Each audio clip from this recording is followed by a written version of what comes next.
It's incredibly easy for me in 5 seconds right now to say why my life wasn't great. I can't believe how challenging that is for me to do on a day-to-day basis, and I'm grateful for that. On the flip side, I have unlimited people I know that are living spectacular lives in the context of 8 billion people on Earth, and they spend 100% of their time thinking that their life sucks. So why I actually invited you is because I have some amazing life coaches in Denmark that have a very important message for with mental health. And I have noticed that mental health is one of your favorite things to talk about. So can you tell me, and thank you for joining, but can you tell me why it's so important for you to share so much about mental health in all your content for your audience? My whole life, I've always thought about perspective, how you see the world, optimism, a lot of emotional intelligence. Long before mental health was something that people talked about in popular culture, I spoke about it privately with my friends and relatives and employees and acquaintances. I didn't call it mental health.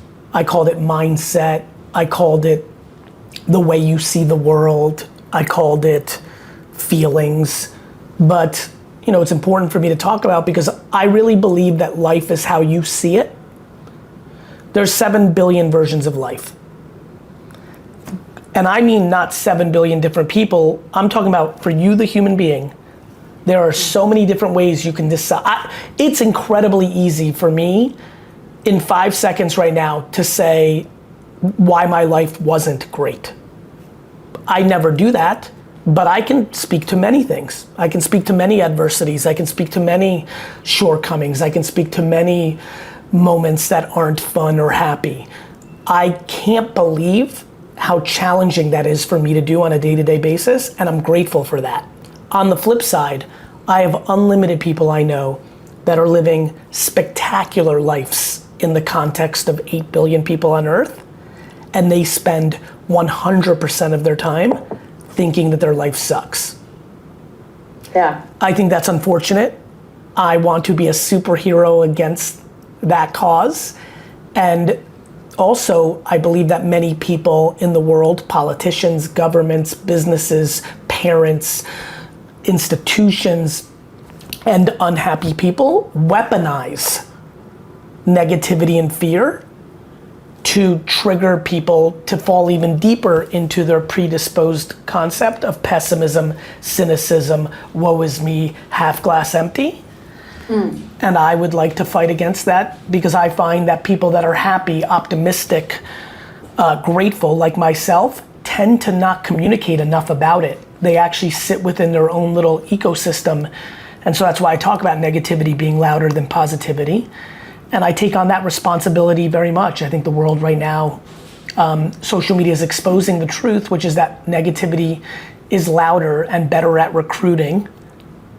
Yeah. And I find myself as an individual who I think is very good at recruiting, but just happens to believe in optimism and positivity and happiness and content. I'm the most ambitious and most content person I know. And I'm fascinated by that. And How did you become that? Parenting, DNA, circumstance, nature, nurture, having a propensity of being self-aware and then doubling down on it once I understood it was happening and knowing that it was good. So these are the things I think about. And if you should share a message to life coaches in the year we are living in right now, that actually people are more depressed than ever, so life coaches is really in need, what would that be? My number one message for life coaches is to spend more time on trying to solve people's problems and spend less time trying to make money solving people's problems. Yeah? Yeah, my biggest observation is I have billions of, and in reality, it's only thousands. I have thousands of life coaches that are super fans, reach out to me. I've met along my journey the last 15 years. Mm-hmm. And I find that there's a high propensity of entrepreneurial life coaches to focus on their business, retention. You know, one of the things I spend a lot of, one of my greatest goals in life as a content producer is to produce enough content that the person gets to such a good place that they deem my content less valuable. And they stop paying as much attention. And they come in for tune-ups, not day to day. I find that a lot of life coaches so worry about, and I'm empathetic to this, they so worry about their financial situation, their family, their selfish things, that they actually do a poor job of trying to solve everything because they want the person to continue to pay them. If you're a fucking life coach, then be a fucking life coach. Have somebody's life get way better that they don't need you anymore, and let that build your business, not let me hold on to that person a little longer, let them pay a little more, a little longer. I think that a lot of life coaches fall into a very dangerous trap of solving their life, not their client's life. And I think that's why a lot of them stay small. I think the way to get big is solve people's problems so that they go on and live life, and they say, they meet up with their cousin and they're like, whoa, why are you so happy? Well, I've been working with this life coach. I don't work with them anymore because I'm good. All of a sudden, that word of mouth leads to another customer. And so I would say focus on acquisition through solving people's problems, AKA solve someone's problems, let their word of mouth create new customers, versus retention and not fully solving someone's problem. I've got this customer, I see that she's struggling with this, but I'm gonna keep that for a year from now, so she keeps paying me every month. I struggle with seeing that in a lot of people, and I'm very non-cynical. So for me to have this take on a lot of the people that I see means that it's a scaled issue that needs to be talked about more. Yeah.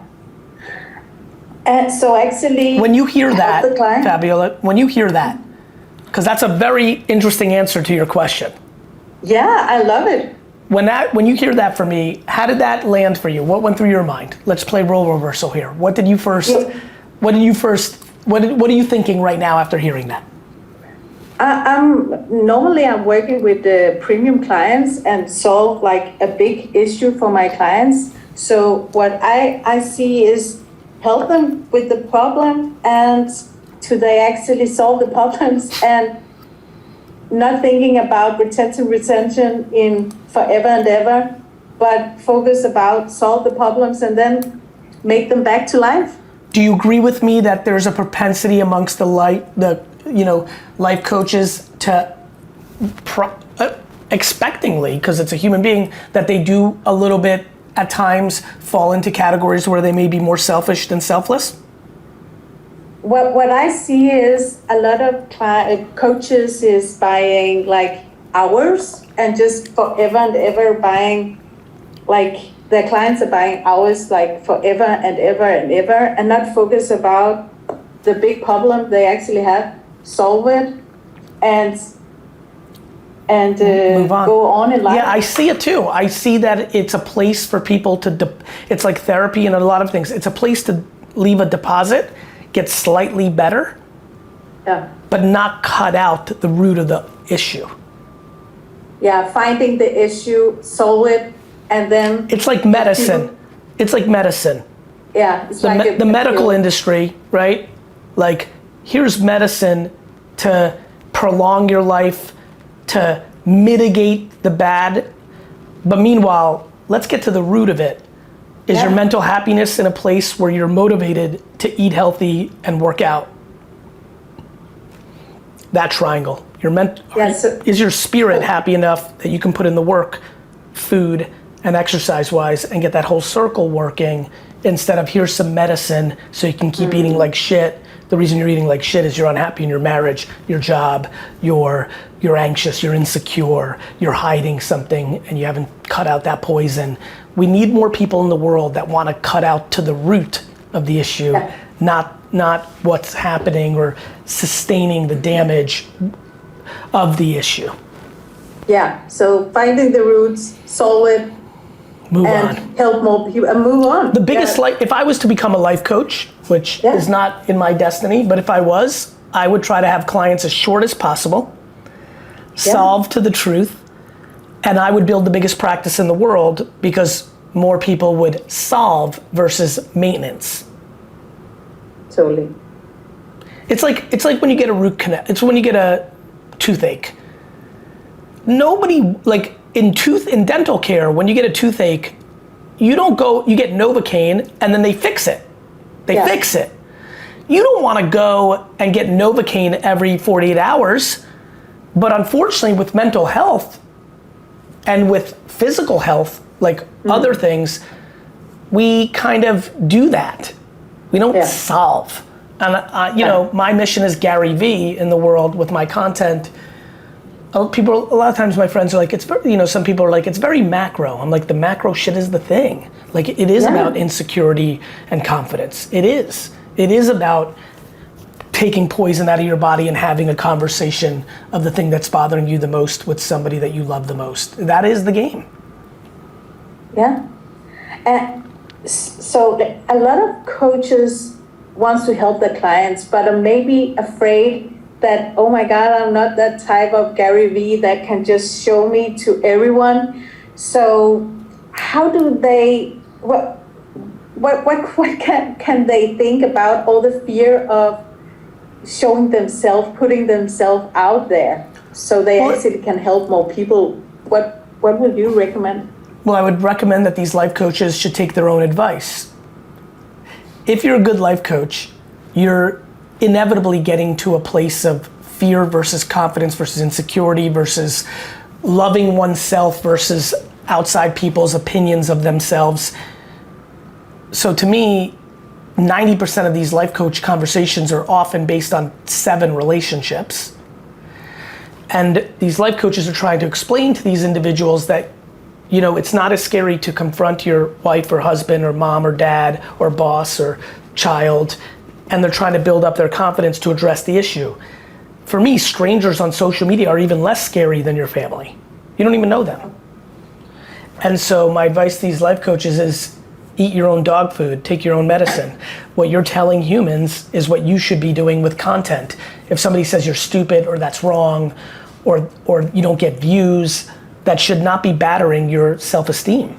That should be enhancing at best, it should be enhancing your motivation to succeed, and at least at any level, it should be noise and not something actually affecting your journey. Was there another point in your life, now you have like millions of followers, was there another point in your life where you actually feel this scary thing of putting like, oh my God, now I reach a new million and a new million? The only time I've ever been scared of any human interaction was in my teenage years. Asking girls out was scary to me. I wasn't confident enough in that in my young age. Other than that, there's never been a point in my life where I've had any thoughts about anything with human beings.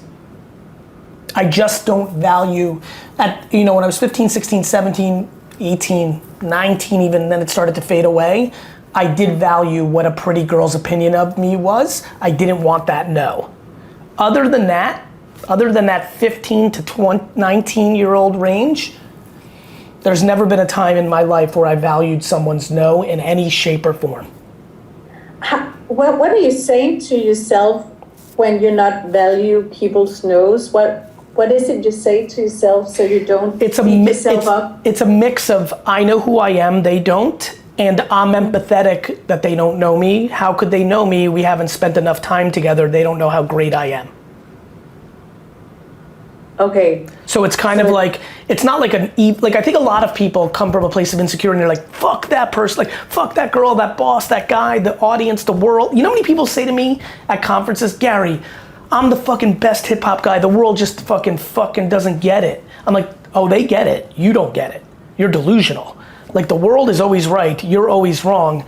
How it plays out is how it plays out. You know, to me, the reason it worked was I never got mad at anybody for not seeing me. Whether that was a teenage girl when I was in my teenage years or now, I mean, there's a lot of people who still don't fully understand me in any shape or form. I'm not mad at them. No? I'm indifferent. Did your mom or did your family say something so you actually have that strong mindset? Of course, my mom instilled incredible levels of confidence in me because she cheered me on and made it to do every time I was a nice person, and my validation system is how I treat others. My confidence doesn't come from how much money I make or what I look like or the trophies or the accolades or things of that nature. My validation system is how people feel about me that interact with me. I'm not worried about, and I've got to run, I apologize, I'm late for a meeting. It's okay. I now care more about what you think of me than yesterday. Right now, right this second, because we've now started the process of spending some time together. Mm-hmm. I care a lot more what Dustin thinks of me, who's sitting here filming me right now, because we've had years now of context.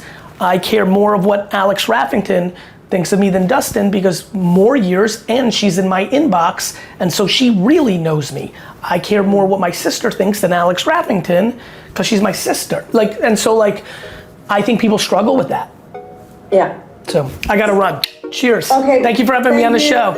Thank you so much, Gary. Have a nice day. You too.